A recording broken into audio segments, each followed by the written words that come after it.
What happens when a kind, retired teacher is thrown into a nursing home by his own daughter, only for his quiet story to spark a national reckoning? The people who cast him out came crawling back. What he said next left everyone speechless. You know, folks always told me I was too kind for this world. Turns out they weren't lying, but they forgot to mention that this world, it's a cold, two-faced mess of a place, especially when you're old, black, and still know how to smile without permission. Name's Walter Gray. I'm 73 years old, and no, I'm not gonna break your chair if I sit in it. Though judging by how my son-in-law Brett looks at me, he wishes I would just collapse and disappear. Brett, pale as buttermilk and just as bland. And like most of my problems in life, this whole mess started because I did something nice. Because I'm that kind of fool. Kind. Mrs. Jenkins, my neighbor down the street, her car broke down in the middle of the road. Young mom, 3 kids in the back seat, socks mismatched, juice boxes flying. She looked like a deer stuck on a freeway. I'm no superhero, but I know my way around a carburetor. So I helped. In the rain, no less. Because rain's not a reason to act like you were raised without sense. So I get home, soaked like a Sunday newspaper left out all week, and there he is, Brett, standing in the doorway like the IRS showed up on Easter morning. Doesn't say hi, doesn't ask if I'm okay, just looks at me and says, "You brought them here again?" Them? I blinked. "You mean our neighbor, the one with the crying babies in the back seat?" He folds his arms. You know the look. That tight little smug face that says, "I've been waiting to say this. This isn't your house, Walter. It's our house, and we decide who comes in." And just like that, the air changed. I stood there, dripping rain, holding on to the dignity I had left. And it hit me. This boy on Mom who can't hammer a nail straight without YouTube thought he ran my house. My house, the same house I built with my bare hands in 1986, back when men fix things instead of Googling how. And then came the cherry on top of this rotting sundae. 2 days later, they both came into my room. My daughter, Leandra, sweet as honey when she was little. Now, sweet as vinegar poured over bleach. She sat down next to Brett with that look folks get right before they try to sell you something that ain't got no soul. "Daddy," she started, "we've been thinking. You'd be better off in assisted living. They'll take good care of you." "Care?" I said. "Do you hear yourself?" Brett cut in like this was some courtroom drama.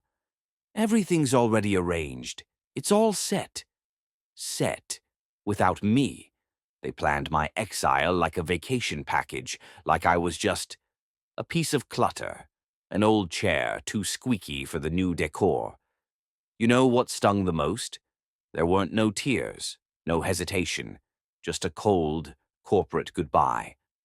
I packed a coat, a photo of my late wife, the only woman who ever knew how to hold a family together, and one battered copy of Shakespeare. Because even King Lear had his daughters turn on him, they didn't look me in the eyes when I left. You want to know why? Because cowards don't look in the eyes of the people they betray. What happened next changed everything. Trust me, you don't want to miss how this unfolds. If you've never been inside a nursing home, bless your heart, you're one of the lucky ones. Let me paint you a picture. Imagine silence, not the peaceful kind where you hear a cat purring on a Sunday. No, I'm talking about the kind of silence that hums in your ears like a warning. The kind that creeps up your spine and settles heavy in your bones. Now mix that with the smell of damp cardboard, disinfectant, and a whole lot of forgotten souls. If you think it smells like care, you clearly haven't breathed in real despair. They gave me a room with a window facing the dumpsters. No trees, no birds, not even a patch of sunlight. Just a dented van and a whole lot of garbage juice. It was like a reminder that joy doesn't live here, and neither do second chances. And the people? Whew. Let's just say I've seen sitcoms with less drama. One old man kept yelling that his wife left him in a grocery store. She passed away in 1994. Down the hall, a woman collected her empty pill bottles in a jar because, I kid you not, they whisper secrets to her, and I couldn't even judge them. When the world kicks you to the curb, sometimes your mind just packs up and leaves too. But there was one bright spot in that whole gray mess. Abigail, a young black nurse with eyes that still carried fire. First day I met her, she walked into my room like she'd been raised by people who knew what honor meant. "Mr. Gray," she said, "you don't talk much. Is it the world you're mad at?" I gave her a little smile. Not much, just enough to let her know I still had some heat left. "No, sweetheart. I just got tired of explaining my worth to folks who decided a long time ago I didn't have any." We started talking.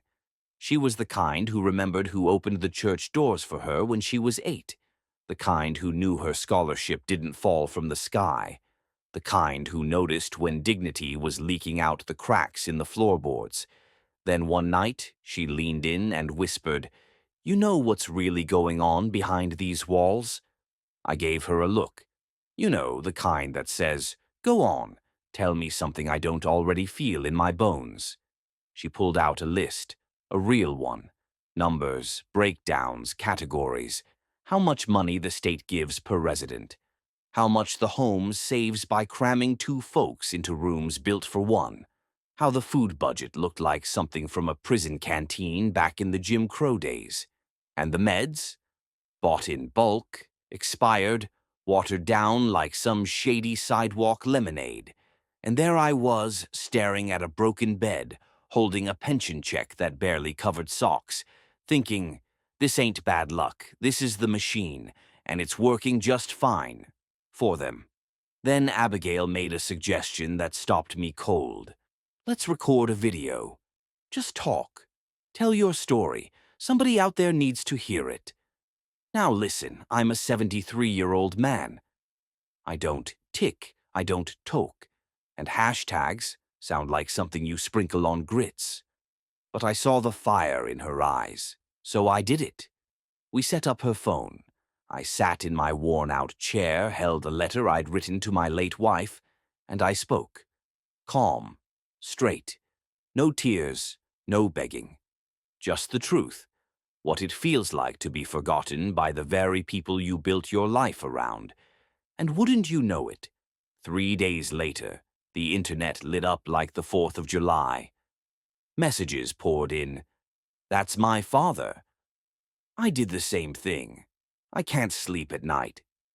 "He's saying what my mama never had the words for." Then came the news vans, local stations, microphones, cameras, the whole circus. Suddenly the same folks in admin who told me, "You should be grateful," were wiping walls and smiling like it was open house. And right when I thought it couldn't get more surreal, they showed up. Leandra, my daughter, and Brett, looking like he lost a fight with a second-hand thrift rack. His jacket had wrinkles that could tell stories. Her face looked like an ATM had chewed her up and spit her back out with a $5 receipt. They sat across from me like kids caught skipping church.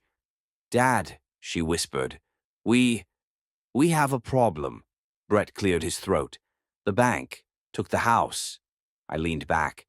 No words, just breathe, deep and still. Then Leandra said what I knew was coming. "We thought, maybe you could help us, just for a little while." And let me tell you, I didn't laugh, though I wanted to. I just looked at them, not with anger, not even disappointment, just clarity. The kind of clarity that comes when the fog lifts and you finally see people for who they are, not who you hoped they'd be. So, this time y'all decided to ask me, or is this another decision already made without me? This is the turning point, everything you've been waiting for. It's right here. Stay close and watch how I take back my power. They stood there in front of me like I held the keys to their survival, like I was the one deciding if they'd sleep indoors or out on the curb tonight. Now, don't get it twisted. I'm not the kind of man who celebrates when folks hit rock bottom. But when you've been stepped on, dismissed, and thrown away like you don't matter, and now those same people come crawling back asking for comfort, you've earned the right to sit still and think it over. Dad, Leandra said softly, we made a mistake. A mistake? A mistake is when you mix up salt for sugar in your cornbread. This wasn't a mistake. Y'all didn't misplace me. You replaced me. Let's be real. They weren't led back to me by love. They were led by consequence. And consequence doesn't knock politely. It kicks the door wide open. I didn't say a word, not right away. Because if I had, the things I would have said might have cracked the paint on the walls. Brett, Lord help him, stood there holding his wallet like it was gonna redeem him. Like I was gonna say, well, look at that, a $20 bill. Sure, come on in, grab a cookie, take a shower, and don't mind the old man you tossed out like Sunday's paper. Nah, they left. Quiet. No fight, no fireworks, just shame and silence. And you know what? I didn't feel angry, I didn't feel relieved, I felt empty. Because for years I believed that family was sacred. But sometimes family is just a word people throw around, without responsibility, without respect. The next day at Sunset Valley, an earthquake. And I'm not talking about the kind that rattles picture frames. That video, the one Abigail helped me record, aired on the morning news. There I was, an old black teacher reading a letter to his late wife, surrounded by peeling paint and a broken-down room. Next to me on the screen, a chart showing the facility's food budget, and what they spent on lunch was less than what folks spend on a drive-through snack. That clip lit a fire. Federal inspectors showed up, started digging through the books, questioning contracts, opening cabinets. One of the head admins, the one who once told me I had too many opinions for a retired man, got let go on the spot. Director vanished. Just poof, gone. Nurses got raises, supplies improved. And Abigail? Bless that woman's lineage. She was promoted, coordinator of resident quality of life. And yes, now there's a television in every room. Don't ask who made that happen. You already know. But that ain't even the best part. The best part? I became a voice. I started getting invited to speak. Churches, town halls, podcasts. People opened up, shared their stories. One man from Georgia, big guy, deep voice, called me himself. Mr. Gray, I put my mama in a care home. After your video, I brought her back. I forgot who raised me. Thank you. Let me tell you something. I never had money like that. But I did have one thing they couldn't take away. The right to speak truth. And as for family, one day I'm out walking, slow but steady. This woman stops me, young, holding a child. She looks at me and asks, "Are you Walter Gray? I grew up in your neighborhood. You gave me my first book. Everyone else laughed at me, but you believed in me." "Thank you," I smiled. Real slow, real wide. And right there it clicked. My true home was never that house they took from me. My real home, the one no one can evict me from, is every single person who woke up and realized they deserve better. And if I had to go through all that again, every insult, every cold night, every moment of silence, just to get here, I'd do it. Twice. Final lines. So here's the truth. They sent me to a nursing home, figured that was the end of my story. But now, they're the ones without a roof. And I'm finally home. The real one.